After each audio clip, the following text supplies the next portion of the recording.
자, 검찰이 청구했던 이재명 대표에 대한 구속영장은 기각이 됐습니다. 유창훈 판사가 기각 결정을 내렸습니다. 만약에 유창훈 판사가 어제 영장심사에서 구속영장을 발부했다면 이재명 민주당 대표는 지금 이 시각 현재에도 서울구치소에 있었겠죠. 그런데 구속영장이 기각이 되면서 이재명 대표는 서울구치소 밖으로 나왔습니다. 석방이 된 것이죠. 자, 이재명 민주당 대표가 영장이 기각돼서 서울구치소 앞을 나오자 이재명 대표를 마중 나온 민주당 의원들 이렇게 응원의 메시지를 보냈습니다. 먼저 잠깐 들어보시죠. 대표님 고생했습니다. 이재명!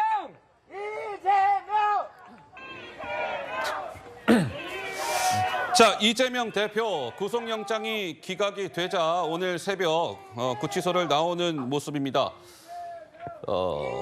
휠체어를 타고 내려왔고 거의 다 내려와서는 지팡이를 집었습니다. 그리고 교도관에게 이재명 대표가 90도 인사를 하죠. 그러자 교도관은 이재명 대표에게 거수 경례를 합니다. 그리고 저렇게 나온 이재명 민주당 대표, 민주당 의원들이 앞에 기다리고 있었고요. 저렇게 인사를 나눴습니다. 악수를 하면서 제가 일일이 말씀을 드리기 어려울 정도로 많은 의원들이 나왔어요. 천준호 비서실장, 민형배 의원, 고민정 최고, 등등 비가 내리는 가운데. 자, 이재명 대표 저렇게 구치소에서 나오고 차량에 탑승을 해서 잠시 이동을 했습니다. 서울구치소에서 한 100여 미터 떨어진 서울구치소 삼거리까지 차량을 타고 잠깐 이동을 했고 거기에서 내려서 이재명 대표 구속영장이 기각된 것과 관련해서 이렇게 이야기를 했습니다. 전쟁이라는 단어가 등장합니다. 들어보시죠.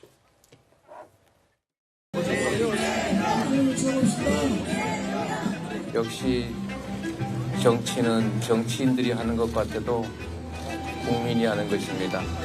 인권의 최후 보루라는 사실을 증명해 주신 사법부에 깊은 감사의 말씀을 드립니다.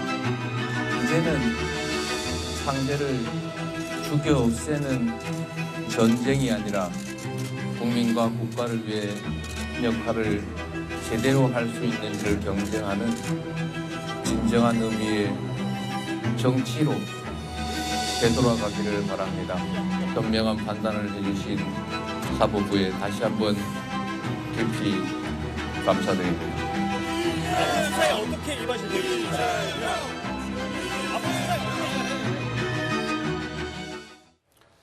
자, 사법부에 깊이 감사드립니다. 이재명 대표 저렇게 이야기를 했고 이런 과정을 거쳤죠. 쭉 보시는 바와 같이 좀 전에 설명을 드린 것처럼 영장이 기각이 됨에 따라 이재명 대표는 석방이 됐습니다.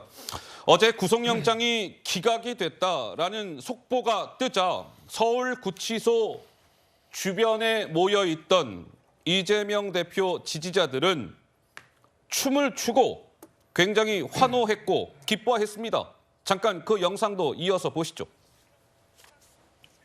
기록 파악하고 또 숙고하고 그러는데 시간이 많이 걸려서 그러는 것일 텐데 좀 중요한 사건일수록 시간이 좀 많이 걸리는 경향은 있습니다. 혹시 지금 여러분 속보가 뜬 게 있는지 한번 확인해 주십시오. 자, 속보가 떴는지 속보를 확인해 주시기 바랍니다. 자,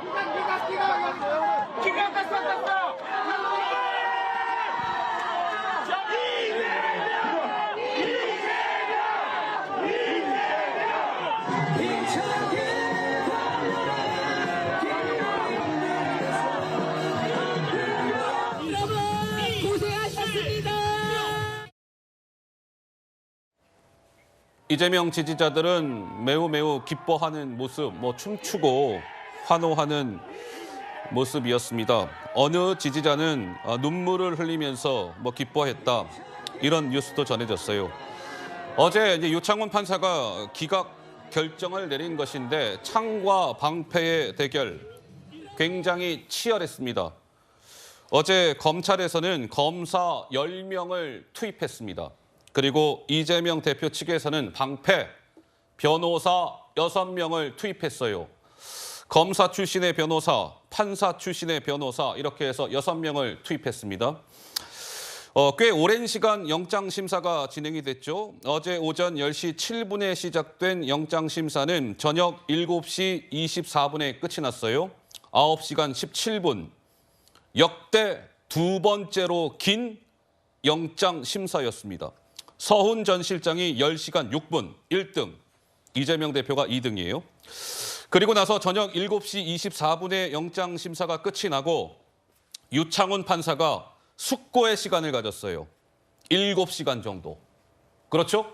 저녁 7시 24분에 끝이 났고 구속영장 기각 이것이 결정이 된 시간, 발표가 된 시간은 오늘 새벽 2시 25분경이었으니 한 7시간 숙고의 시간을 가진 끝에 기각 판정을 내린 것인데 먼저요. 구자룡 변호사께서 첫 질문을 드리겠습니다. 어제 좀 기각 이렇게 저렇게 따져볼 부분이 많은데 총평이라고 좀 해야 될까요? 어떻게 보셨어요? 일단 법리에 대해서는 나중에 이제 차분차분 얘기를 할 텐데 총평을 드리자면은 이 기각이란 결정 때문에 이게 이재명 혐의를 벗었다라고 주장하는 거는 약간 좀 후화무치한 주장이다. 어허. 내용을 자세히 볼 필요가 있다 이렇게 생각이 되고 왜냐면은 기각에 대해서 여러 가지 사례를 한번 얘기를 해볼게요. 최근에 유아인 씨는 구속영장이 2번이 기각됐어요. 마약. 예. 그렇죠. 그분을 무죄라고 생각하는 분 단 한 분이라도 있나요? 아니죠.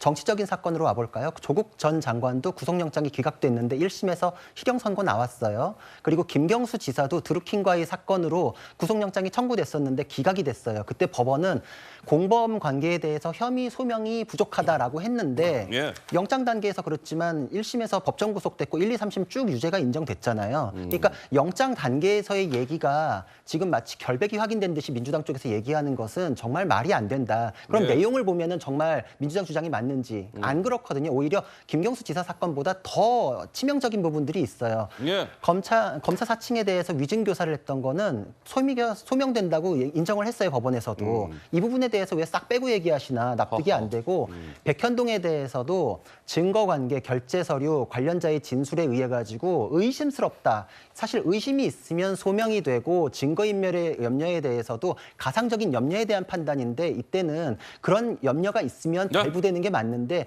조직적 개입에 대해서도 인정되는 부분이 있으나 단언하기는 어렵다. 이 표현이 계속 등장하거든요. 이거는 법에서 요구하지 않는 허들을 판사가 개인이 스스로 높여놓은 거예요. 누가 단언을 하라 그랬나요? 단언이라는 건 확신의 영역이거든요. 예. 영장실질심사는 소명과 의심의 단계인데 자기가 허들을 단언, 확신의 영역까지 높여놓은 다음에 거기엔 부족하다. 이렇게 지금 법에 안 맞는 얘기를 하다 보니까 예? 영장 기각 사유를 900자나 적었어요. 실무적으로 이렇게 많이 적는 경우는 없는데 말이 구구절절 많은 건 이렇게도 인정되고 이렇게도 의심스러운데 단언하기는 어렵다. 이렇게 껴 맞추기 위한 부분이 아닌가 굉장히 의심스럽고 실무하고 여태까지 전례에 비춰봤을 때는 사실 어제 판단은 법과 여태까지의 전례하고는 맞지 않는 부분들이 상당히 있으므로 예. 법리적 비판이 충분히 가능한 부분이다 이렇게 생각이 됩니다.